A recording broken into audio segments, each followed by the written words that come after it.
Hello folks, and welcome to this video. A very warm welcome to all my new subscribers and a heartfelt thank you to my existing subscribers for their constructive comments and encouragement. This is really what keeps me going, guys. I've been requested by a number of people to do a video on the basics of VOR navigation. So basically this is what we're going to be doing. I believe this is going to end up into a three-part video.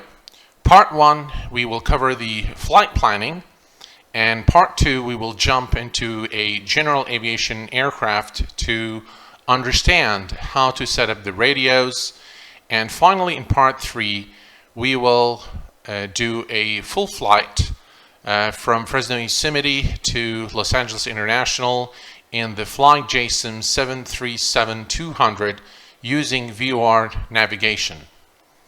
So let us begin by taking a look at what a VOR station looks like first.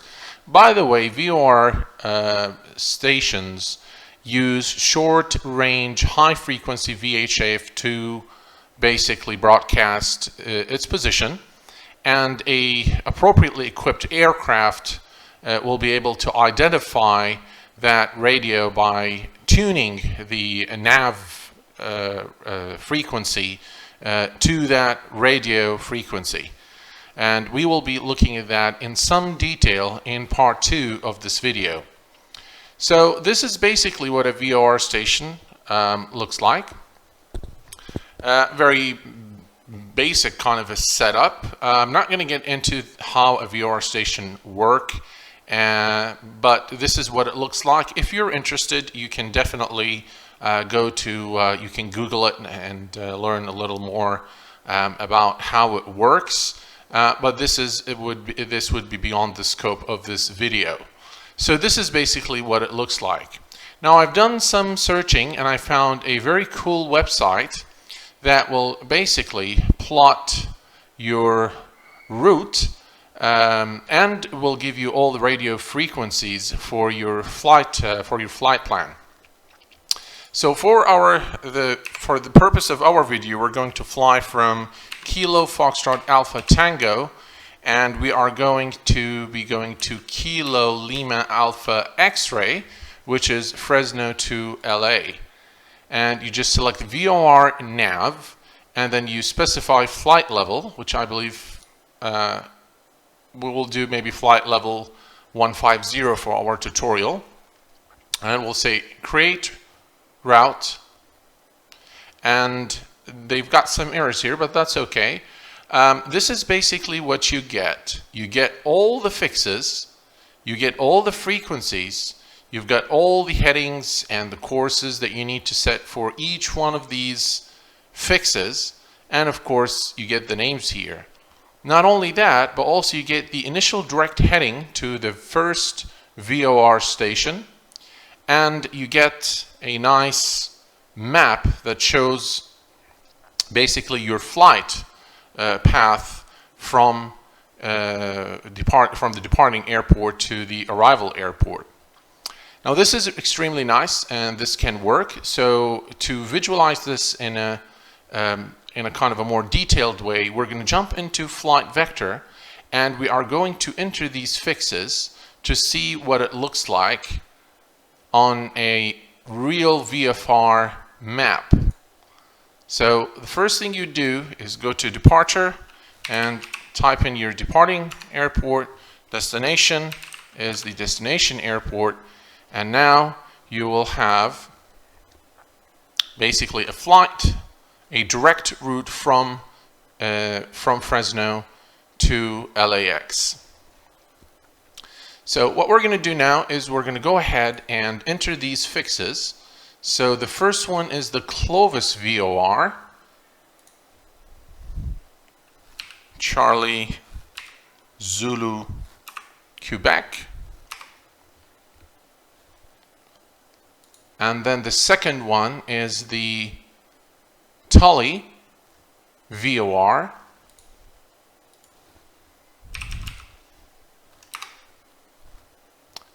and then it will be the Gorman VOR,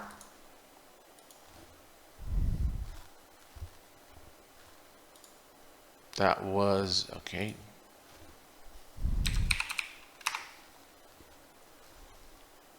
And then it is the lax VOR.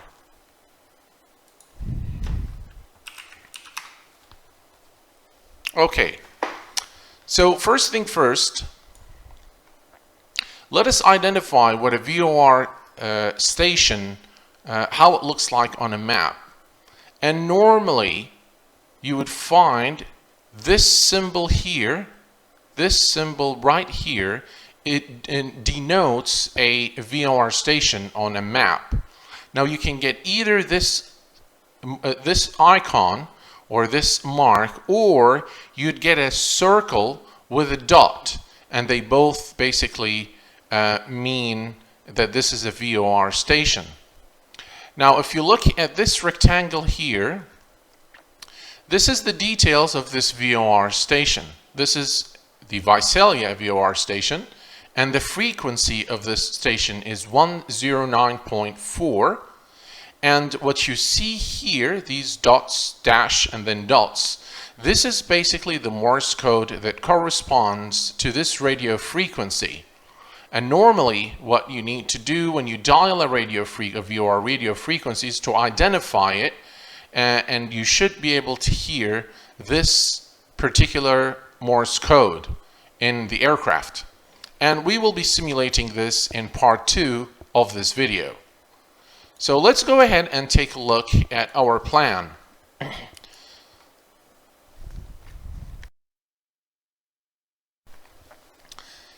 So basically, this is basically our departing airport. This is Fresno International. And from Fresno, basically, we will be taking off from the runway right here, and we'll be heading direct to the Clovis VOR. And then from the Clovis VOR, we will continue on to Tully, Gorman, and then Lax. Now, let us zoom out a bit and take a look at this plan, particularly when we reach the Los Angeles area. Now you can see that in here, this is a mountainous area, okay? And I believe that you need to be at a flight level 110, 11,000 feet, to clear these mountains, okay? So what we're going to be doing is we're going to alter this flight plan slightly so that we'll have a nice entry into Los Angeles. Okay, so we're going to do a shift from this direction here, okay, and we'll head on to, let me see here.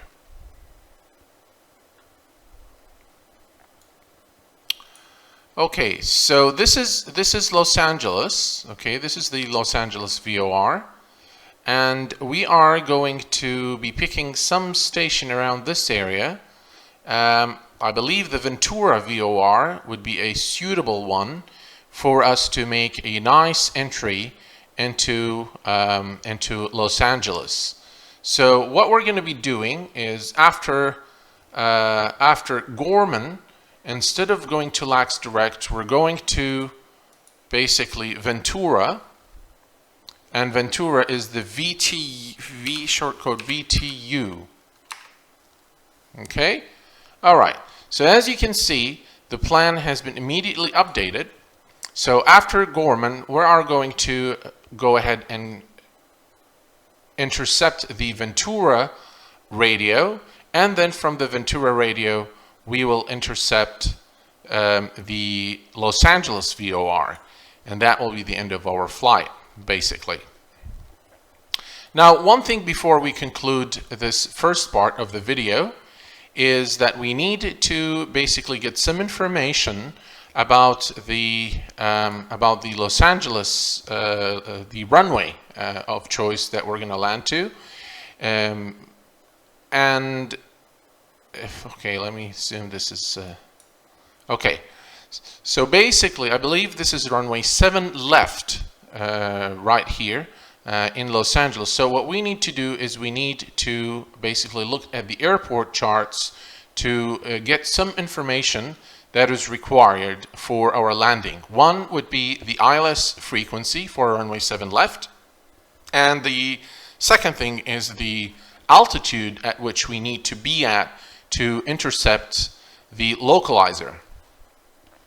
So let me go ahead and start our charts program.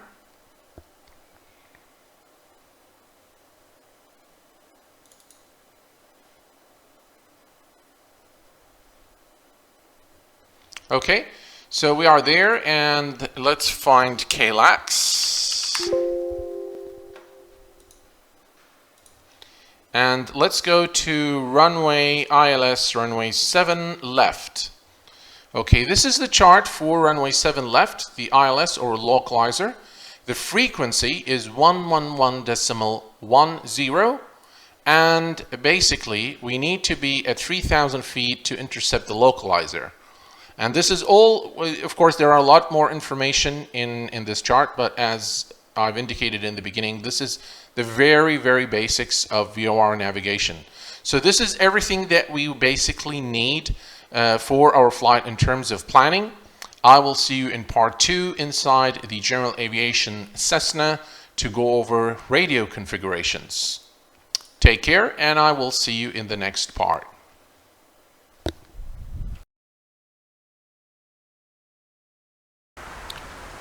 Hello folks, and welcome to part 2 of our Basics of VOR Navigation video.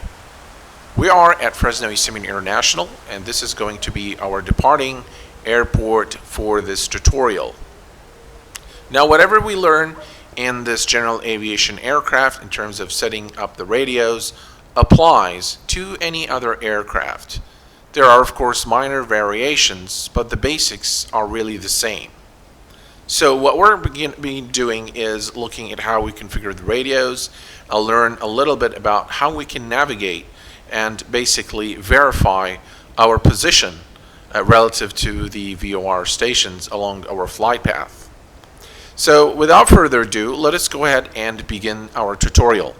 Now, before we proceed, I would like to show you a very cool feature in SkyVector, which is basically, it allows you to basically print your flight plan. If you click here on the Nav Log, what it simply does is that it provides you with a document that has all the radio frequencies for all your VOR stations up until you reach your destination.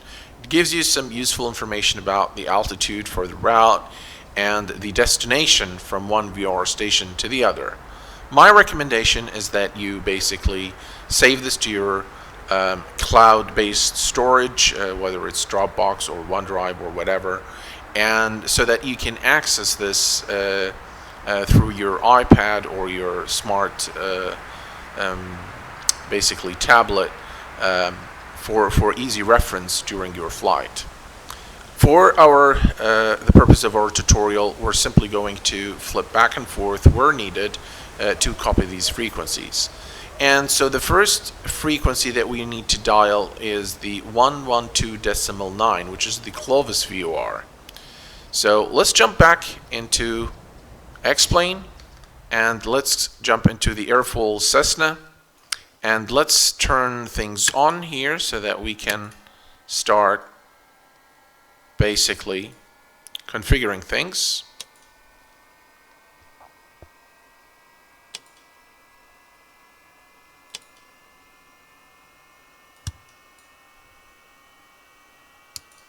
Okay, let us jump to the radio panel view. Much better. All right. So basically, just a quick thing, the VOR frequencies need to be entered into your Nav1 and Nav2 radios. Okay, and basically in this Cessna, this is Nav1 and this is Nav2. This is of course COM1 and this is COM2. Okay, now we'll get to some of these features here, but first thing first, this dial here is your Nav1 and this is nav 2. Now it's very important to note, excuse me, it's very important to note what you see here. Now this arrow, when it points up, it means that you are moving to the VOR station. When it's pointing down, it means that you are moving away from the VOR station. So I'm going to basically, you see this? Now this arrow has flipped, so it's saying that now you are at this heading, that you are moving away from the VOR station. Now this needle is very important because when the needle is centered exactly here with this arrow pointing up, it means that you are now on the correct heading to that VOR station. Okay, so the first VOR station that we need to go is the Clovis VOR, and the radio frequency for the Clovis VOR is 112.9. So let us go ahead and flip that to the active frequency. Okay, so that's the 112.9 in our nav 1. Now what we need to do is we need to turn the course selector until now it's pointing to, and now we need to center the needle. Okay, all right, so now on this particular heading, this heading will take us exactly to this VOR station, which is the Clovis VOR. So what you need to do is you need to set your heading to basically to go to that station. Okay, and that station would be 3 right there. So at this heading, when you fly this heading, basically you will reach this VOR station. Now another thing that's very important, or it's not as important of course as setting your heading selector to the right heading, but it's something that gives you an indication of whether you are heading in the right direction or the wrong direction, and it also tells you how far are you from the VOR station that you're traveling to, and that is this little guy here. Now if I move this to the frequency and I change this frequency to 112.9, you see that? It's 8.9 nautical miles to the Clovis VOR, and this is very close to what our sky vector says, which is 8 nautical miles. So we are basically, if we fly this heading, we will reach the Clovis VOR radio station in 8.9 nautical miles. Okay, so this is really what I wanted to show you in here. Now there's an important step that we need to do. Remember the Morse code that we spoke about in part 1? Let's go ahead and take a look at that. So this is the Morse code. You've got a dash, dot, dash, dot, dash, dash. It's kind of small, but let's go ahead and for the sake of completeness, click on nav 1 here. You hear that? That is the Morse code that corresponds to this radio frequency. So that's what basically I wanted to cover in this part. Basically, we learned how to set up the nav radio, how to identify it, and how to configure our course selector to basically move us to that VOR station.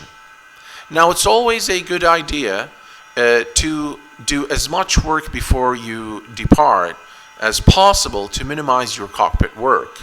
So my recommendation is this would be your first station, and the next one, we'll look at the next one, which is the Tully, which is 109.2. So I'm going to set up 1092 as the standby frequency. 109.2.